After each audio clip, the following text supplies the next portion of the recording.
souviens de ce jour. Se rencontrer, se parler. Appel sur l'actualité est à Abidjan. Juan Gomez. Bonjour. Bonjour à tous. Merci de nous accueillir. Merci au public venu au Palais de la Culture d'Abidjan pour participer à cette émission spéciale consacrée à Henri Konan Bédier. La Côte d'Ivoire s'apprête à faire ses adieux à l'ancien président, décédé le 1er août dernier à l'âge de 89 ans. Les obsèques commenceront ce dimanche. 2 semaines de cérémonie et de recueillement, ici même à Abidjan, mais aussi à Daoukro, son fief, où un hommage populaire lui sera rendu avant d'être inhumé le 1er juin dans son village de Pépressou. L'occasion donc ce matin, avec le public et nos invités, de retracer le parcours de cette figure emblématique de la vie politique du pays. Incontestablement, Henri Konan Bédier aura marqué l'histoire de la Côte d'Ivoire de ces 60 dernières années, d'abord en tant que ministre de l'économie et des finances, sous Félix Houphouët-Boigny, ensuite en tant que président de l'Assemblée nationale et surtout en tant que président de la République en 1995, après le décès du père de l'indépendance. Alors, Henri Konan Bédier était surnommé le Sphinx de Daoukro. Alors c'est vrai qu'il était un fin stratège politique. Il a fait alliance avec Alassane Ouattara. Ensuite, il s'est rapproché de l'opposant et ancien président Laurent Gbagbo. En tout cas, il aura réussi à garder le contrôle du PDCI, parti qu'il a dirigé pendant près de 3 décennies. Que retiendrez-vous d'Henri Konan Bédier? Pour en parler avec le public, des invités que je vous présente et merci de les accueillir. Jean-Noël Loukou, bonjour. Bonjour. Merci d'être avec nous. Vous avez été le directeur de cabinet d'Henri Konan Bédier lorsque ce dernier était président de la République et vous êtes le secrétaire général de la Fondation Félix Houphouët-Boigny pour la recherche de la paix. Le ministre d'État Kobenan Kwasi Adjoumani est également avec nous. Bonjour. Bonjour. Ministre d'État, porte-parole du RHDP, le parti de la majorité présidentielle. Également sur la scène du Palais de la Culture, merci de l'accueillir, Justin Koné-Catinan, bonjour. Bonjour. Président du Conseil stratégique et politique du PPACI, le parti de l'ex-président Laurent Gbagbo. Et je précise que Sylvestre Emou, le secrétaire exécutif du PDCI, nous rejoindra en deuxième partie d'émission. Vous le voyez, les principaux partis politiques ivoiriens sont représentés ce matin sur RFI pour retracer le parcours de l'ancien président Henri Konan Bédier. Et le public est là, évidemment, pour s'exprimer. On va commencer avec vous, Blaise. Bonjour. Bonjour, Juan. Bonjour Blaise. Vous souhaitez dresser le bilan économique et social d'Henri Konan Bédier, d'abord en tant que ministre des Finances et ensuite en tant que chef d'État. Effectivement, je voulais parler du président Bédier en tant que grand bâtisseur de la Côte d'Ivoire. D'abord ministre, il a créé les chaînes PAC, programme d'action commerciale, pour initier la jeunesse ivoirienne à l'entrepreneuriat, au commerce. Il a créé Agripal, toujours dans le même sens. Oui. Et puis, n'oublions pas que sous le président Bédier, qu'il y a eu le miracle économique, c'est-à-dire la croissance à 2 chiffres. Oui, c'est vrai qu'on le présente comme étant l'un des artisans du miracle ivoirien. En tant que ministre de l'économie et des finances. Oui. Et en tant que président de la République, alors? Devenu président de la République, il y a beaucoup de choses qu'on pourrait dire, mais je vais aller très rapidement. Il a instauré les fonds sociaux pour permettre à tous les Ivoiriens, surtout les jeunes gens, de présenter des projets qui sont financés sans intérêt. Et dans un premier temps, ces projets-là même étaient financés, on n'avait pas besoin d'aval et tout ça. Oui. Et puis, en deuxième point, sa grande victoire, c'est l'énergie. L'énergie. La Côte d'Ivoire était un pays déficitaire en énergie. Beaucoup d'Ivoiriens ici connaissent ce qu'on appelle le délestage. Et quand il est arrivé au pouvoir, il a créé Cyprel 1 et 2 Vridi et il a créé Azito. La Côte d'Ivoire est passée de pays déficitaire en électricité à pays excédentaire au point que nous avons exporter de l'électricité. Et vous continuez d'ailleurs à exporter de l'électricité aux pays voisins. Blaise, je voudrais que les différents invités évidemment réagissent à vos propos. Jean-Noël Loukou, je le disais, vous étiez très très proche de l'ancien président Henri Konan Bédier. Vous avez passé des années ensemble. Dresser le bilan économique et social de l'ancien président en quelques minutes, c'est quasiment impossible. Mais il a été l'un des bâtisseurs de ce pays. Tout à fait. Et je vais dans le sens de l'auditeur. Il a un bilan économique excellent. Pour revenir sur le programme PAC, c'est un programme qui s'est articulé sur plusieurs volets. Il y avait certes la chaîne des magasins de détail qui était tenue par les Ivoiriens. L'idée, c'était d'encourager l'entrepreneuriat local. Entrepreneuriat local. Et faire en sorte que les Ivoiriens soient plus présents dans le commerce et dans la distribution. Donc il y avait les chaînes PAC, il y avait aussi une chaîne de distribution de produits commerciaux qu'on appelait Distripac, et il y avait une chaîne de distribution de produits agricoles qu'on appelait Agripac. Alors pour ceux qui ne vivaient pas et qui n'ont pas connu cette période, effectivement ces programmes-là ont d'une certaine façon à l'époque incarné une certaine fierté en Côte d'Ivoire. Tout à fait, et ça s'inscrivait dans l'offre politique nationaliste qui a été toujours l'ADN de notre parti politique, le PDCI-RDA. Je voudrais qu'on entende, Monsieur le ministre Kobennan Kwasi Adjoumani. Il y a eu certes PAC, mais il y a eu aussi les 12 travaux de l'éléphant d'Afrique. Au-delà des 12 travaux, je dirais chantiers de l'éléphant d'Afrique, comme mes prédécesseurs l'ont dit, le président Bédier a joué un rôle important dans l'économie de notre pays aux côtés du président Félix Houphouët-Boigny. Il fut l'un des piliers les plus résistants de la politique économique de la Côte d'Ivoire avec le poste qu'il avait eu, ministre de l'économie et des finances. Il a créé, au-delà des chaînes PAC, des Agripac et autres, mais il a également été à la base de la création des plantations telles que les seaux de sucre que nous connaissons et qui aujourd'hui procurent encore du bonheur aux Ivoiriens. Donc les 12 éléphants et les 12 chantiers de l'éléphant d'Afrique sont une vision dont l'objet consiste à faire du développement accéléré, global et intégré. Effectivement. Et ces 12 travaux, c'était des ponts, des autoroutes, une centrale thermique. Ils ont été lancés par Henri Konan Bédier, président de la République. Et à ses côtés, à ce moment-là, il y avait un ministre de la planification qui s'appelait Tidjane Thiam. Voilà, qui est aujourd'hui à la tête du PDCI. Justin Koné-Katinan, Henri Konan Bédier, bâtisseur de la Côte d'Ivoire, artisan du miracle ivoirien.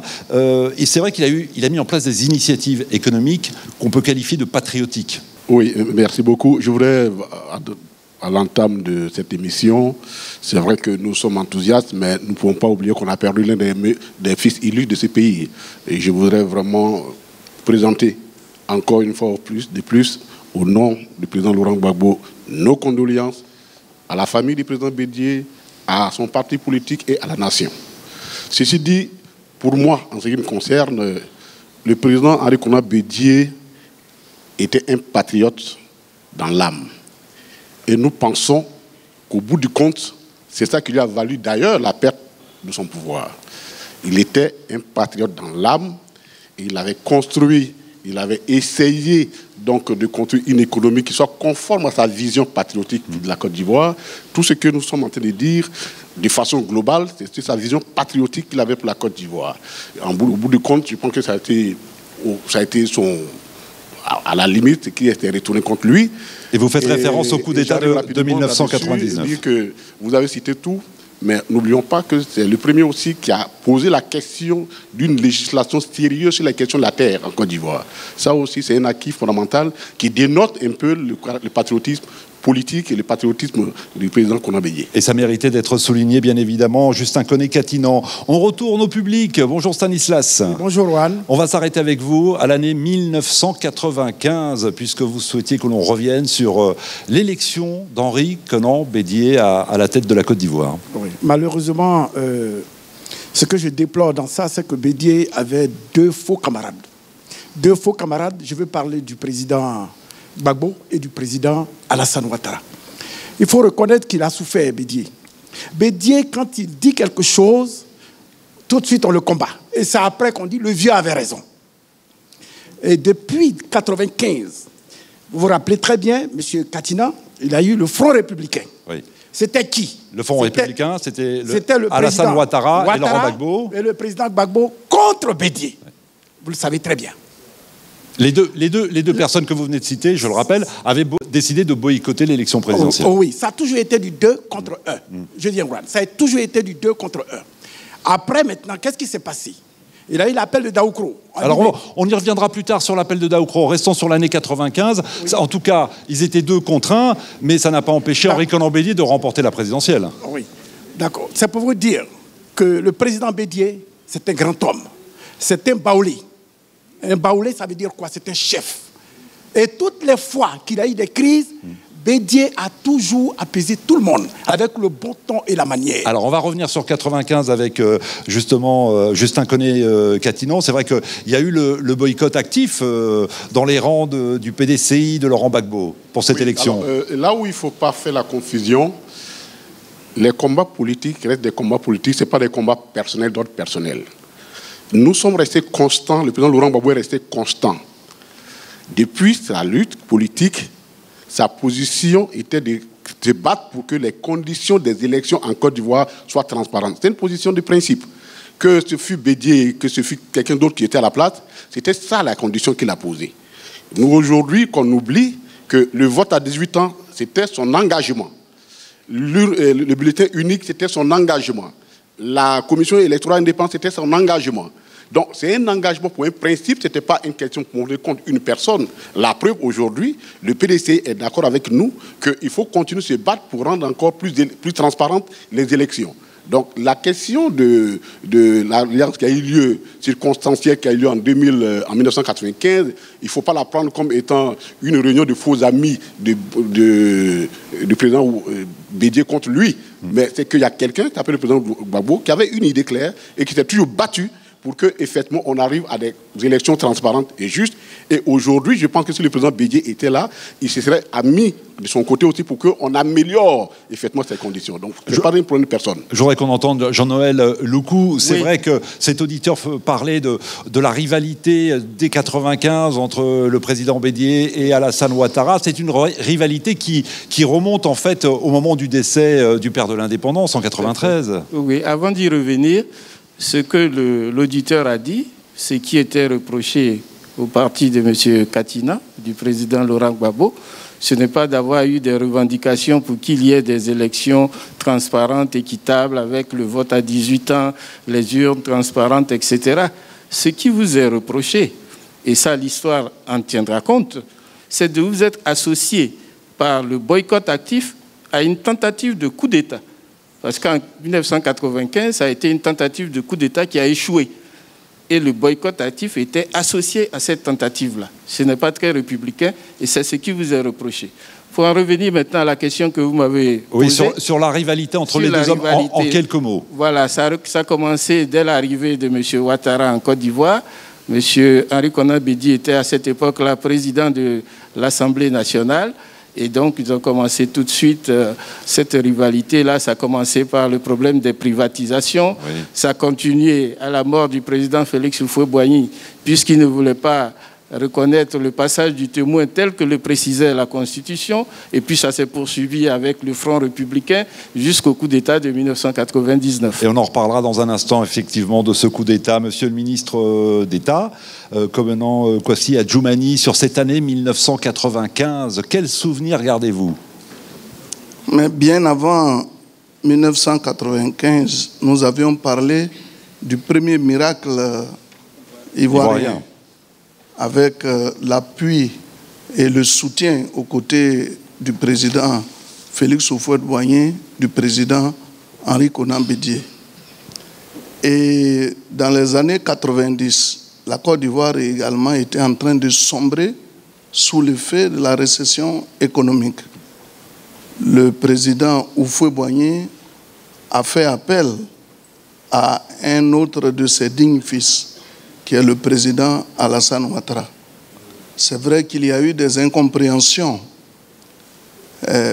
mais l'occasion pour moi n'est pas de rappeler tout ce qui a été à l'origine des souffrances que nous avons connues. Moi-même qui vous parle, j'étais le rapporteur général de la Commission nationale d'enquête présidée par M. Tiakone. Et en tant que rapporteur général de cette commission, je suis un sachant. Je ne voudrais pas qu'à l'occasion de la mort du président Henri Konan Bédié, qui a pardonné, parce qu'à un moment donné, quand il y a eu le coup d'État... On va revenir au coup d'État dans un instant. Donc, je ne voudrais pas qu'on rappelle des choses qui fâchent. Alors, aujourd'hui, nous sommes venus rendre hommage à un grand dignitaire. J'entends bien. Et je crois qu'il faut qu'on s'en tienne à ça. Sinon, nous allons transformer cette séance de travail en débat politique. Non, il ne s'agit pas de faire un débat politique. Il s'agit de retracer, évidemment, les années Henri Konan Bédié. En quelques secondes. Professeur, je voudrais quand même rectifier cette de choses. Je ne souhaite pas être là, avec tout le respect que je vous dois, et dire qu'en 1995, pour nous, c'était une tentative de coup d'État. En ce qui concerne les FPI, non. Peut-être que s'il y avait d'autres vérités ailleurs, en ce qui concerne nous, non. On continue de retracer les années Henri Konan Bédié avec Aboubacar. Bonjour, prenez le micro RFI. Bonjour, Juan. Aboubacar, comme plusieurs auditeurs, vous souhaitiez revenir sur le concept d'ivoirité. Oui, absolument, Juan. Je voudrais dire que le patriotisme, le nationalisme, ça existe partout dans tous les pays. Le problème avec l'ivoirité, c'est que en essayant de conceptualiser ce phénomène-là, en essayant même de l'institutionnaliser, ça créait des abus.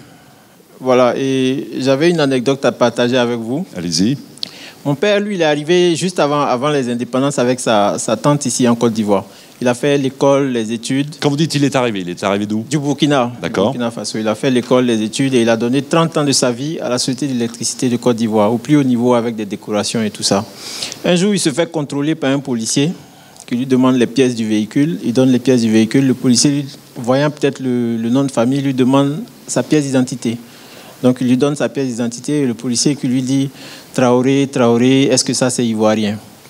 Donc, c'est pour vous dire que c'est un concept qui a peut-être été galvaudé, mais qui a profondément divisé la société ivoirienne. Effectivement, qui a fracturé le pays durant de très nombreuses années. Passez le micro à Achille et ensuite on écoutera nos différents invités, bien évidemment. Achille, sur ce point précis, le concept d'ivoirité. Pour moi, le concept d'ivoirité tel que émis par le président Henri Konan Bédié était une mise en valeur de la culture ivoirienne, une mise en valeur sociale, économique, une mise en valeur sociale, économique et politique de la culture ivoirienne. C'était mettre l'ivoirien au cœur de la politique, au cœur du social, au cœur de l'économie. Pour moi, c'est comme ça que j'ai perçu l'ivoirité. Et pourtant, certains en ont profité justement pour diviser le pays. Ceux qui ont divisé le pays, ce n'est pas Henri Konan Bédié, c'est ceux qui ont fait de l'ivoirité un outil politicien. Je voudrais qu'on donne le micro à Jean-Noël Loukou. Vous publiez d'ailleurs ces jours-ci aux éditions L'Harmattan une querelle ivoirienne, l'ivoirité. Et quand on lit votre ouvrage, ce qu'il en ressort, c'est que cette querelle, elle a été manipulée. Tout à fait. Je soutiens ce que l'auditeur vient de dire. Le concept d'ivoirité exclusion, c'est tout à fait inexact. C'est le narratif qu'on a servi urbi et orbi, mais qui ne correspond pas du tout à ce que le président Henri Konan Bédié a conçu comme ivoirité. Et pourtant, excusez-moi, Monsieur Loukou, certains insistent sur le fait que la réforme du code électoral à ce moment-là, pour empêcher certains opposants, et on va le citer notamment Alassane Ouattara, découle justement de ce concept. Mais ce n'est pas exact. Le code électoral a été adopté le 8 décembre 1994. Personne ne parlait d'ivoirité en ce moment-là. Le président Bédié a parlé de l'ivoirité lors de son discours d'investiture le 26 août 1995 à Yamoussoukro. Et donc, si on admet que le bon sens est la chose du monde la mieux partagée, quel intérêt le président Bédié avait-il d'élaborer toute une théorie pour pouvoir exclure des personnes, alors que le code électoral de 1994 avait déjà acté les conditions restrictives à l'éligibilité présidentielle. Monsieur le ministre d'État, vous partagez l'analyse de Jean-Noël Loukou? Je vous l'ai dit au départ, vous voyez que je suis dans une tenue de deuil.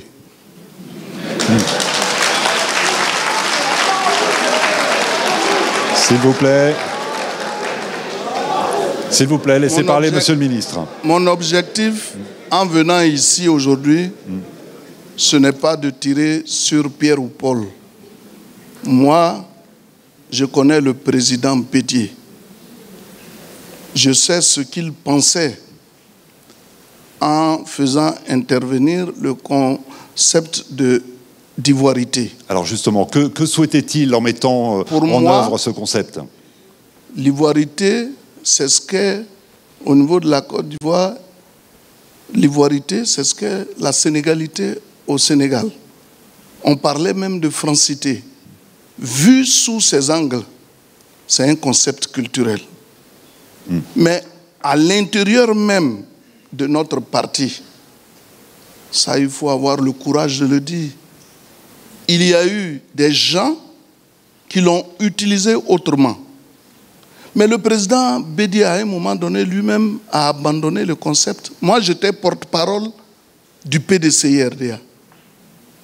Au cours des interventions que j'ai eu à faire, il ne m'a jamais donné d'indication par rapport à l'ivoirité. Donc cela veut dire que même s'il y a eu des effets négatifs, mais lui-même a abandonné le concept. Pourquoi allons-nous réveiller un concept qui a été abandonné? Monsieur le ministre, il ne s'agit pas de le réveiller dans cette émission, il s'agit de retracer le parcours politique, économique et social d'Henri Konan Bédié, et ça fait partie, qu'on le veuille ou non, c'est cela, de son... ce que je puis vous dire, c'est que le président Bédié, tout le monde l'a su, c'est un patriote, c'est un républicain. Et ça a été dit justement... Et il a toujours soutenu la République. Juste un de ce point de vue, je ne peux pas dire qu'il est une personnalité sectaire. C'est vrai, aujourd'hui, je suis au RHDP, mais je reconnais les valeurs intrinsèques du président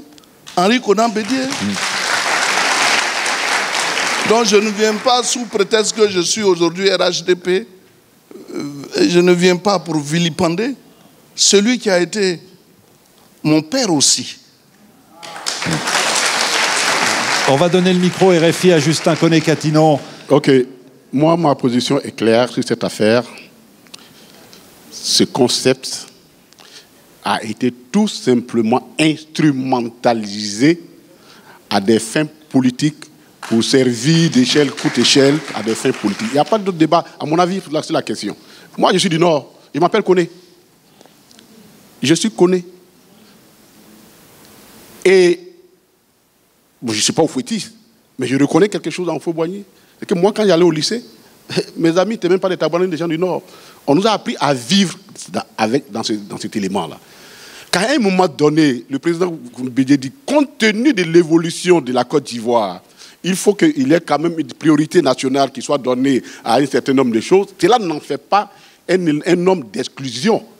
Ça n'en fait pas un homme d'exclusion. Moi, excusez-moi, j'ai passé 10 ans au Ghana.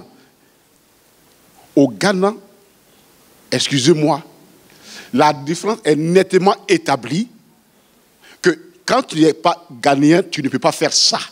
Quand tu es ghanéen, tu peux faire cela. Mais jamais le Ghana n'a été condamné pour quoi que ce soit. Et donc, je ne peux pas, pour moi, c'est une instrumentalisation. Oui. Et je crois qu'il vaut mieux que, pour la mémoire du président Bédié, au moins qu'on le reconnaisse. Et peut-être il va mieux se reposer pour dire qu'on l'a accusé à tort. Une petite précision, monsieur le ministre. Allez-y. Mais c'est vrai que mon frère parle d'ivoirité comme étant une instrumentalisation. Mais lui-même, il est là.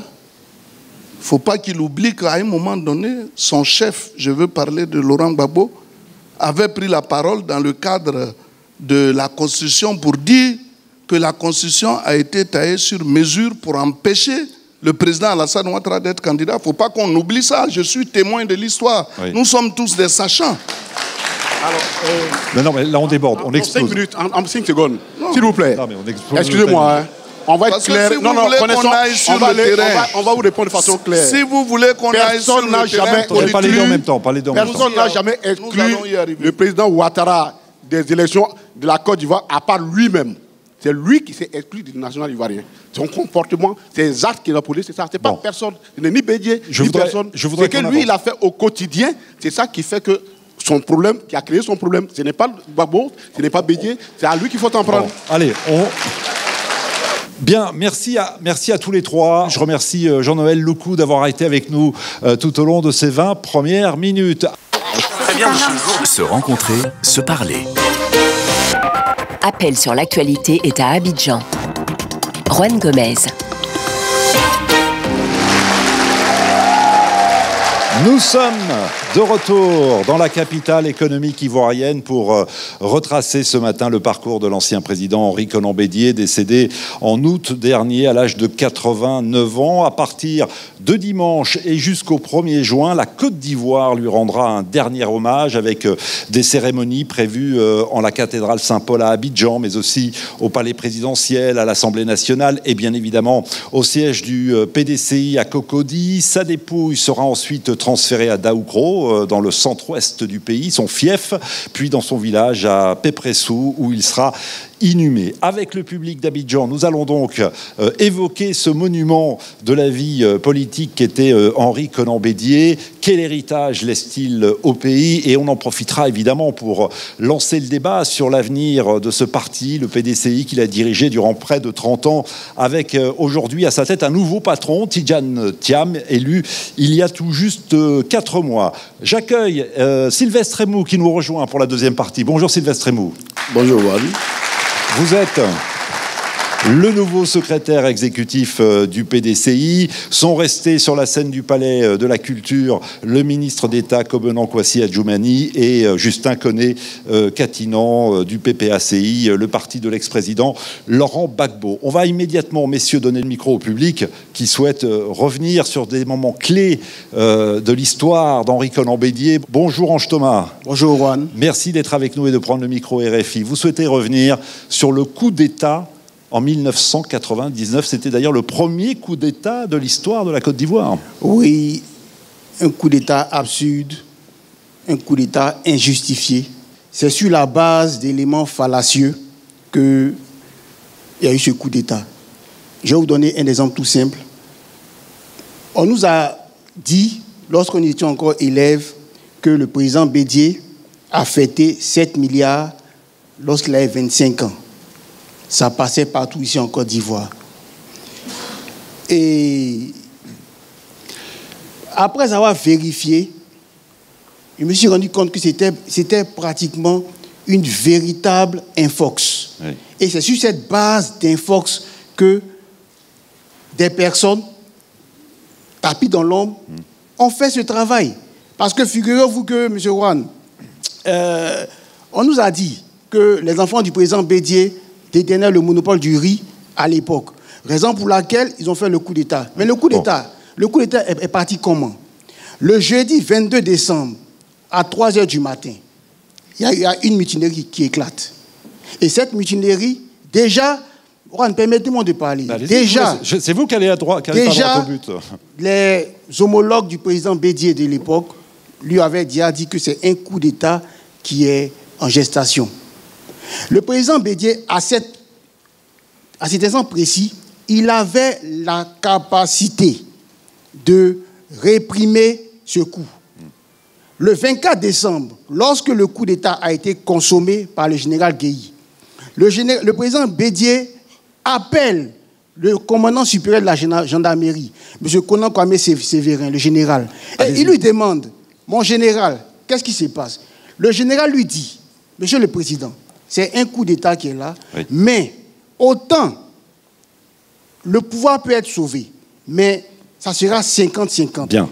Ange Thomas, passez le micro à votre voisin. Alors, Emmanuel, vous souhaitiez prendre le micro également sur le coup d'État. Allez-y de façon concise. Bonjour, Emmanuel. Bonjour, Juan. Est-ce qu'on peut parler du coup d'État de 99 sans parler de cette fameuse phrase « Je frapperai le régime moribond et il tombera comme un fruit mûr ». Vous voyez, pendant ce coup d'État, nous étions étudiants et nous étions proches. Nous étions dans un mouvement estudiantin proche de l'opposition. Et donc, lorsqu'il y a eu le coup d'État, on a entendu les principaux animateurs politiques, les opposants, je vais parler, du président Ouattara, qui était en ce moment président du RDR, dire que c'était la révolution des œillettes à l'ivoirienne.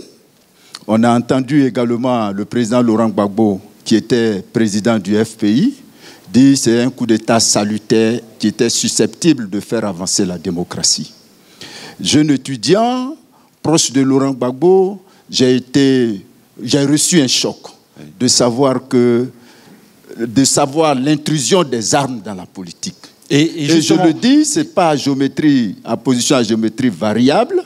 Un coup d'État doit être condamné. Oui. Et véritablement, c'est ce que nous avons vécu. Donc même si vous étiez à l'époque, et vous l'êtes certainement toujours aujourd'hui, dans les rangs de l'opposition, par rapport à Henri Konan Bédié, vous condamniez ce coup d'État du 24 décembre 1999. Je voudrais que nos invités s'expriment une seconde. Je voudrais que nos invités s'expriment. Sylvestre Emou, merci donc de nous rejoindre dans cette deuxième partie. Que faut-il retenir de ce coup d'État de 99 ? Merci, Juan. Je pense que ce coup d'État a apporté du mal à la Côte d'Ivoire. Du mal à la Côte d'Ivoire. Ce coup d'État a désorganisé la classe politique, la sphère politique. Finalement, les gens, d'une façon générale, les Ivoiriens ne se sont pas retrouvés. Et puis, ce qu'il faut retenir, c'est qu'encore une fois, le président Henri Konan Bédié a montré qu'il était un grand personnage, parce qu'il n'a pas fait appel à une résistance militaire qui aurait évidemment entraîné une effusion de sang de ses compatriotes. Donc, je pense honnêtement que ce coup d'État n'avait pas sa place en Côte d'Ivoire. Et justement, nombreux sont ceux qui saluent son comportement de l'époque, de le fait de dire il y a un coup d'État, je ne lance pas des actions pour endeuiller davantage le pays. Monsieur le ministre, quel souvenir gardez-vous du 24 décembre 1999 et surtout de l'attitude, de la réaction du président Henri Konan Bédié? Moi-même, j'ai été une des victimes de ce coup d'État. J'étais député à l'Assemblée nationale. J'ai été élu député depuis 1995, sans discontinuité jusqu'à aujourd'hui. Et en tant que député, l'une des institutions qui avait été dissoute, c'était bien l'Assemblée nationale. Donc, je fais partie des victimes. Mais moi, je ne vais pas dans le sens des autres. Il y a eu certes le coup d'État, mais quels sont ceux qui ont été les bénéficiaires de ce coup d'État? D'abord même au sein de notre appareil politique, le PDCI-RDA, on a vu des gens qui aujourd'hui clament partout qu'ils sont PDCistes, mais on les a vus suivre Guéhi Robert, qui attrapait son sac. On voulait même nous amener à un congrès où le PDCI allait être inféodé donc à cette rébellion de l'époque. Mais nous avons refusé. Pour qui se souvient, c'est moi qui, la première fois, suis allé à San Pedro, parce que personne ne pouvait parler de Bédié. Je suis allé j'ai demandé aux populations que j'allais appeler le président Bédié et il a communiqué directement avec les populations. Et aujourd'hui, quels sont ceux qui ont été les véritables bénéficiaires du coup d'État? On les connaît. D'accord, on les connaît. Mais on parle d'Henri Konan Bédié ce matin. Après même, oui. Quand il y a eu les élections, on est à la moitié de on s'est taillé des candidats à juste mesure. Le président Alassane a été écarté, Bédié a été écarté, et vous connaissez la suite. Bon. Donc, alors, s'il vous plaît, on est déjà, excusez-moi, on est déjà à la moitié de la deuxième partie, donc il faut vraiment faire des réponses plus courtes, parce qu'il y a encore plein de sujets qu'on souhaite évoquer. Monsieur Justin Catinan, vous souhaitez dire un mot sur le coup d'État? Que nous commettons, on aime beaucoup falsifier l'histoire de ce pays. Et on se donne parfois la bonne conscience pour rien. Écoutez-nous bien. Le coup d'État de 1999, il faut aller chercher ses racines le 7 décembre 1993. Le jour où des gens politiques ont refusé d'appliquer la constitution de la Côte d'Ivoire, c'est là qu'a germé le coup d'État de 1999. Donc ne cherchez pas les bénéficiaires ailleurs. Le bénéficiaire est celui qui a fait le coup d'État. Voilà. Et en 1993, cela a bien commencé. Et le président Laurent Gbagbo, que vous savez accuser ici, c'est déjà lui en 1993 qui s'est opposé et qui a demandé qu'effectivement on respecte la Constitution pour que le président Bédié devienne président. Donc, s'il vous plaît, mais vous, les militants du PDCI, s'il vous plaît, ça aussi pour l'histoire, retenez. Le président Bédié, quand même, avait demandé à ses militants, cet appel a été lancé, nous tous on l'a entendu. Qui est sorti pour le soutenir? Alors, ne venez pas accuser les gens d'ici. Chacun est responsable de ce qui s'est passé ici. On va donner le micro au public, parce qu'il y a encore plein de sujets à évoquer. Et on va parler d'une autre élection présidentielle, celle de 2010. Bonjour Eric. Bonjour Juan. 2010, la présidentielle. Henri Konan Bédié termine 3e derrière Alassane Ouattara et Laurent Gbagbo. Effectivement. Henri Konan Bédié appelle à voter Alassane Ouattara au second tour. Oui. Et ça vous a marqué? Oui. Juan, il faut dire que, comme mes prédécesseurs l'ont dit, le président Henri Konan Bédié était un grand homme d'État, un fin patriote. 2010, nous savons tout ce qui s'est passé. Après le premier tour, le PDCI était très confiant d'ailleurs lors du premier tour. Et patatras, les résultats tombent. Le président Bédié est 3e. Oui. Et il appelle à voter donc Alassane Ouattara. Pourquoi ça vous marque, pour aller droit au but? Ça me marque parce que il pouvait ne pas accepter sa 3e position. Il pouvait contester. Le président Bédié était quelqu'un de suivi. Sa seule parole déjà pouvait déclencher beaucoup de choses. Mais non. Il a accepté sa 3e position et s'est rangé derrière un candidat pour continuer, pour éviter, j'allais dire plus tard, ce que le pays a malheureusement connu. Oui. Sylvestre Rémou, la décision prise à l'époque par Henri Konan Bédié d'appeler à voter Alassane Ouattara, elle a été comprise au sein du PDCI par l'ensemble des militants, des sympathisants? Bon, compris, je ne sais pas, mais une chose est certaine, quand vous faites un peu attention au parcours politique du paysan Henri Konan Bédié, vous constatez qu'il ne ménage aucun effort quand il s'agit de parler de la Côte d'Ivoire ou de l'avenir de la Côte d'Ivoire. Quand une situation nécessitait des sacrifices, même de sa personne, un grand homme d'État, il posait des actes majeurs dans le sens de la paix et des valeurs à cultiver dans notre pays. Ça a été le cas en 1999 lors du coup d'État, où il n'a pas appelé, comme je disais tantôt, à une résistance militaire. Ça a été aussi le cas en 2010 et en 2015 quand il a appelé à soutenir le président Ouattara. Aucun sacrifice n'est assez grand quand il s'agit de la Côte d'Ivoire. Alors, on va donner la parole aux invités dans un instant, mais je voudrais qu'on continue, puisque à partir de cet appel à voter au second tour pour Alassane Ouattara, il y a eu donc ensuite cette alliance. Hervé, bonjour. Bonjour. L'alliance entre Alassane Ouattara et Henri Konan Bédié, ça vous a marqué? Je dirais bien que par rapport à cette alliance, il y a plus qu'une trahison, parce qu'il faut remarquer que le président Henri Konan Bédié a consenti plusieurs efforts Et il a même fait des sacrifices pour contribuer à la stabilité politique et socio-économique dans ce pays de grande diversité. Quand vous dites trahison, qu'entendez-vous par là? Qui le président Ouattara a trahi Henri Konan Bédié, c'est ce que vous voulez dire? Dans une alliance, lorsque les missions qu'on s'en signe ne sont pas respectées, là, il y a divergence. Mais comme si cela ne suffisait pas, on demande à Henri Konan Bédié d'accepter que le PDCI-RDA, qui est le socle même du fouettisme, le principal héritage du père fondateur, de disparaître pour un autre parti, c'est inacceptable. Oui, c'est inacceptable. Alors, je voudrais qu'on vous écoute, monsieur le ministre. Je rappelle aux auditeurs, parce que Hervé parlait d'alliance, de trahison, qu'en 2014, il y a eu l'appel de Daoukro. Tout le monde s'en souvient en Côte d'Ivoire, mais peut-être pas l'ensemble de nos auditeurs. Appel de Daoukro, dans lequel Henri Konan Bédié appelle à voter Alassane Ouattara dès le premier tour de la présidentielle de 2015. Et les deux hommes se seraient entendus pour dire qu'à la prochaine élection présidentielle, Henri Konan Bédié se présenterait et Alassane Ouattara lui laisserait la place, ce qui n'a pas été le cas. C'est pour ça que cet auditeur parle de trahison. Comment vous situez-vous dans ce débat? Mais vous savez, cette alliance ne s'est pas faite au hasard. Je vous ai dit tout à l'heure qui étaient les bénéficiaires de ce coup d'État. Et vous avez vu qu'après le coup d'État, c'est le président Laurent Gbagbo qui est arrivé au pouvoir.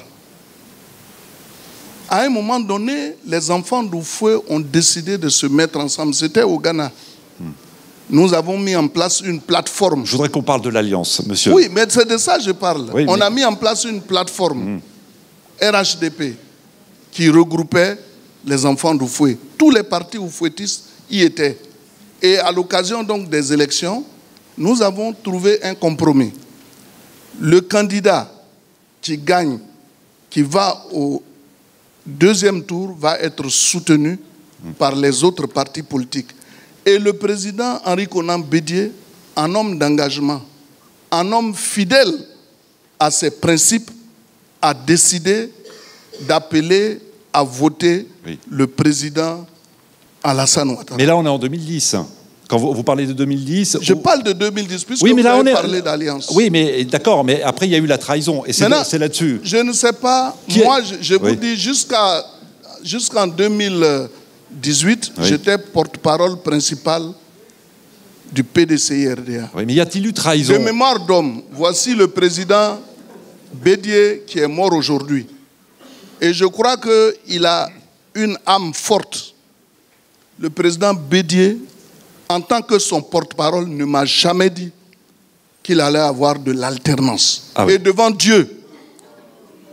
D'accord. Puisque, non, je vous le dis, c'est fort parce que vous parlez de trahison comme si on avait arrêté un compromis. Oui, mais il ne nous en a jamais parlé. Mais excusez-moi, monsieur le ministre, avec tout le respect que je vous dois, bien évidemment, c'est moi qui parle de trahison, c'est l'auditeur qui a parlé de trahison. Et justement, c'est bien Henri Konan Bédié qui a claqué la porte du RHDP. Il y a eu divorce entre Alassane Ouattara et Henri Konan Bédié. Il y a eu le divorce. Donc c'est que quelque chose dans cet accord n'a pas été respecté. Non. Bon, il y a eu le divorce. Oui, il y a eu le divorce. Alors, avec quel regard avez-vous observé Justin Koné-Katinan du PPACI, je le rappelle, parti de l'ex-président Laurent Gbagbo, avec quel regard avez-vous observé cette période de la vie politique ivoirienne? Je pense que le président Bédié s'est trompé d'allié, c'est tout. Il a malheureusement choisi le mauvais allié, parce que dans la réalité, on ne l'accuse pas. La politique reste la politique. On s'organise, on avance parce qu'on veut aller prendre le pouvoir. Le président Henri Konan Bédié a espéré revenir au pouvoir. C'est son droit le plus absolu.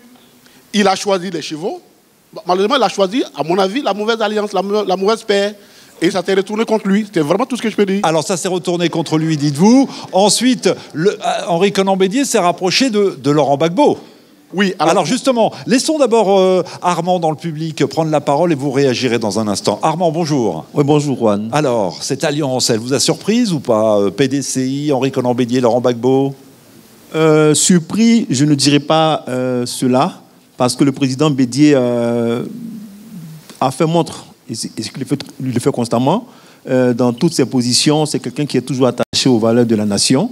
Et donc, rentrer dans une alliance pour aller vers la paix, pour aller vers la réconciliation, je pense que c'est quelque chose qu'on peut lui reconnaître. On le sait, c'est quelqu'un qui a la tête vraiment sur les épaules et qui sait faire des concessions. Et alors justement, Justin Koné-Katinan, cette alliance... Oui, ça correspond à ce que je viens de dire. Il s'est rendu compte qu'il s'est trompé de personne et que manifestement la situation du pays nécessitait qu'on puisse reconstruire une nouvelle alliance. Mais je précise, la nature de l'alliance avec le PPACA, le président Laurent Gbagbo, c'est que, constatant que le pays allait à une sorte de dérive autoritaire et que les choses devenaient difficiles, la cohésion sociale se fragilisait davantage, il allait voir le président Gbagbo, qui a vraiment apprécié, s'est déplacé, venu le voir, et ils ont décidé de travailler à construire la réconciliation en Côte d'Ivoire. C'était l'élément de base à partir duquel l'alliance, enfin, le rapprochement avec le PPAC, enfin, avec le président Gbagbo s'est fait. Sauver la Côte d'Ivoire, réconcilier la Côte d'Ivoire, travailler. Et c'est pourquoi vous avez compris, pourquoi dès qu'il est arrivé, il allait saluer le président Bédié pour que, effectivement, cet élan de solidarité pour sauver et réconcilier la réconciliation. Quand vous dites dès qu'il est arrivé, dès qu'il est revenu au pays, de sa déportation. Après son procès à la Cour pénale internationale. Monsieur le ministre. Ourouane, oui. Ce n'est pas la première fois qu'il y a eu des alliances en Côte d'Ivoire. La première alliance, c'était le RDR et le FPI de l'époque pour créer le Front républicain. Mais à la fin, quand Bédié est tombé, Laurent Gbagbo, ce démocrate affiché, a dit que c'était un coup d'État salutaire parce que ça permettait à la démocratie d'avancer. Mais plus tard, après, le PDCI, RDA et le RDR ont fait une alliance. Nous connaissons le résultat. Nous avons gagné les élections. Chaque fois que le PDCI-RDA est en alliance avec le RDR, on a gagné. Bon. Même en 2018, quand il y a eu l'alliance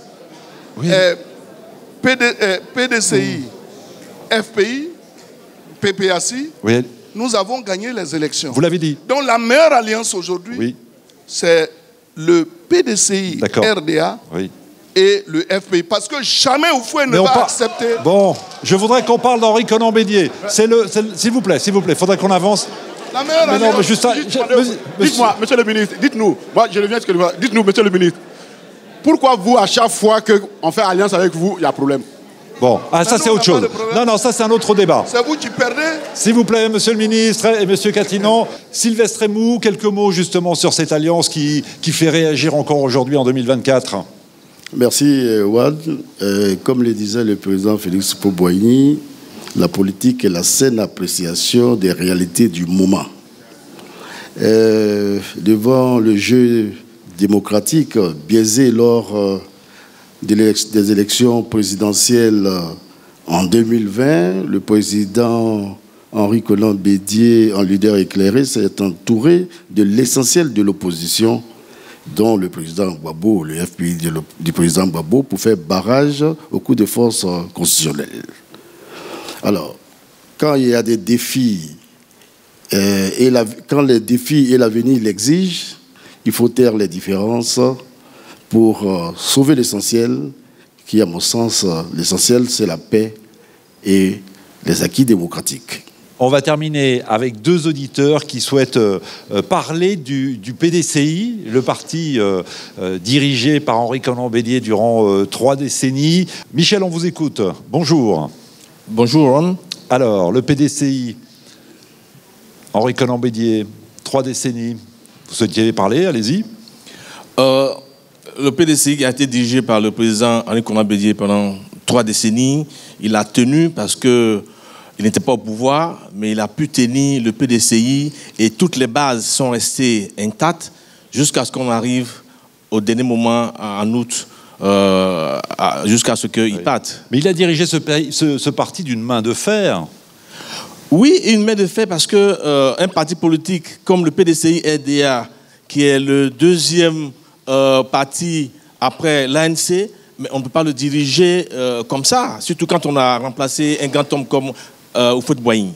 Et donc, c'est parce qu'il a eu il a dirigé avec la main de fer qu'aujourd'hui, le PDC est encore intact. Oui. Il a encore toutes les bases. Alors, on l'a vu d'ailleurs, 3 mois après le décès d'Henri Konan Bédier, un nouveau président du parti a été élu, avec un score à plus de 96% des voix, effectivement. Mais en même temps, au sein de ce parti, il y avait quand même des tiraillements, vous allez dire. Des tiraillements, évidemment, pour rajeunir ce parti. Oui, mais Rohan, vous savez que cela est l'apanage des humains, là où les humains se retrouvent. Mais le PDC-RDA, qui est un grand parti, vous savez qu'il avait prévu un mécanisme de transition dans ses statuts règlement intérieur, où le plus âgé des vice-présidents devait assurer la transition. Il y a eu quelques couacs où vous avez vu qu'aujourd'hui, le bateau PDC-RDA est vraiment en Effectivement. avec à sa tête le président Tidjane Thiam. Effectivement, et on va y revenir dans un instant avec Sylvestre Emou. Edgar souhaite également réagir. Vous disiez, la seule tâche de l'héritage politique de Bédier, c'est qu'il a laissé le parti sans avoir vraiment préparé de relève. C'est ce que vous regrettez, vous? Oui, bonjour Juan et bonjour à tous les auditeurs. Le seul couac, c'est effectivement ça. Le président Bédier a hérité du parti par le biais du président Houphouët-Boigny, qui l'a soigneusement préparé. Et malheureusement, ça c'est mon constat personnel, le président Bédier n'a pas abondé dans ce sens-là. À telle enseigne qu'après son décès, le parti s'est retrouvé devant la justice, ce qui est déplorable. Un parti ancien comme le PDC-RDA ne méritait pas ça. Mais bon, Dieu merci. Tout est rentré dans l'ordre. Tout le monde a cru que le parti allait imploser, mais ça n'a pas été le cas. Ils se sont tous mis autour d'un seul homme qui est Tidjane Thiam aujourd'hui, et vraiment je m'en félicite. Bon, bah écoutez, tant mieux, et ça contribue, disent les observateurs, au rajeunissement du PDCI. Justement, Sylvestre Emou, vous en êtes le secrétaire exécutif de ce parti. On a vu Henri Konan Bédier s'accrocher finalement à cette présidence jusqu'au bout. D'ailleurs, quelques mois avant son décès, il avait été réélu à la tête du PDCI. Pourquoi s'accrochait-il autant au pouvoir? La préoccupation de l'auditeur, je vais dire Michel. Oui. Michel me force à faire le parallélisme entre l'ère Houphouët-Boigny, Bédier, et Bédier succédé par Tidjane Thiam. Très tôt, le président Houphouët-Boigny a donné de grandes responsabilités au président Henri Konan Bédier dans la fleur de l'âge, et le président Bédier également en a fait pareil pour Tidjane Thiam. Oui, mais cette volonté de rester jusqu'au bout à la tête du parti politique, ça dit quoi d'Henri Konan Bédier? Bon, vous savez, non, j'en venais parce que Oufo, il avait prévu cette alternance. Mais vous savez, quand un parti comme le PDCI, dans l'environnement politique dans lequel nous sommes, un parti comme le PDCI dans l'opposition, c'est pas toujours évident de passer le flambeau. Oui. Pourquoi? C'est pas toujours évident de passer le flambeau, tout simplement parce que, évidemment, faut protéger le pion essentiel. C'est-à-dire celui qu'on voudrait choisir pour les succéder. Oui. Justin Koné-Catinan, en tant qu'observateur, Henri Konan Bédier qui s'accroche à la tête de son parti jusqu'au bout, jusqu'à son dernier souffle, qu'est-ce que ça dit de la personnalité de ce monument de la vie politique ivoirienne? Il s'accroche. S'accrocher, c'était comme s'il y avait un peu de désespoir. Non, il ne s'accrochait pas. À mon avis, le président Bédier appréciait regarder la situation et s'estimait qu'il avait encore l'énergie et l'intelligence nécessaires de gouverner son pays et son parti. Et ça, à ce niveau, on ne va pas lui faire des histoires. Et je ne crois pas que le président Bédier ait décidé d'enfermer ou d'écarter tous ceux qui ont voulu être candidats. On va à des élections à un congrès. Tu es intéressé, tu es candidat. On te gagne, tu t'étais. Oui. Mais tu n'es pas candidat, tu dis personne ne s'élève comme candidat et puis on dit non, il s'accroche au pouvoir. Mais qui a été candidat et puis Bédier a dit qu'il ne faut pas être candidat? Oui, effectivement. Et je rappelle, effectivement, pour être complet, qu'à la dernière réélection d'Henri Konan Bédier à la tête du parti, il était le seul candidats. Monsieur le ministre d'État, et on va terminer avec vous car le temps presse malheureusement. Moi, je ne vois pas en Bédié une personnalité qui veut s'accrocher coûte que coûte au pouvoir. Vous savez, quand on dirige un parti politique, ce n'est pas sa seule personnalité qui compte. C'est dans le cadre d'une équipe. Tout comme le président Henri Konan Bédié, le président Gbagbo, le président Alassane, chacun s'appuie sur une équipe pour aller au combat. Et Bédié a formé des gens. Le président Alassane Ouattara a formé des gens. J'entends bien, mais on voyait bien dans l'entourage du président Bédié que la nouvelle génération voulait sa place. C'est cette même génération qui lui demande d'être là. Oui. Le président Bédié, moi j'ai eu l'occasion de le fréquenter. Il était lucide. C'est quelqu'un qui a des idées et vous le connaissez quand il prend la parole.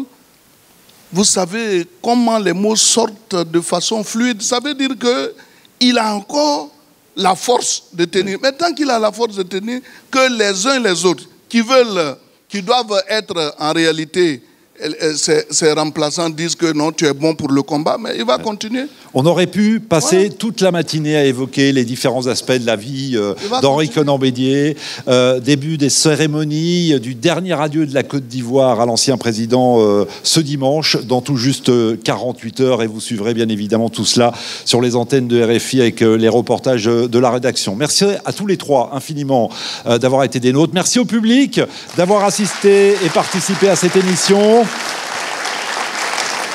On va se retrouver lundi, évidemment, en direct de Paris. On reviendra à la formule habituelle avec vos questions et vos réactions sur l'actualité. Je voudrais qu'on remercie vraiment toute l'équipe qui m'a aidé à présenter cette émission. Mathias Taylor, Benjamin, Sarah Lier, Arès, Siradag, Boris, Vichy, on peut les applaudir. Merci également à Damien Oulès, à Binta Diagne, notre correspondante à Abidjan. À suivre dans 10 minutes, juste après le journal Priorité Santé, question de femmes avec Caroline Paré. À très vite Abidjan, bonne journée, merci.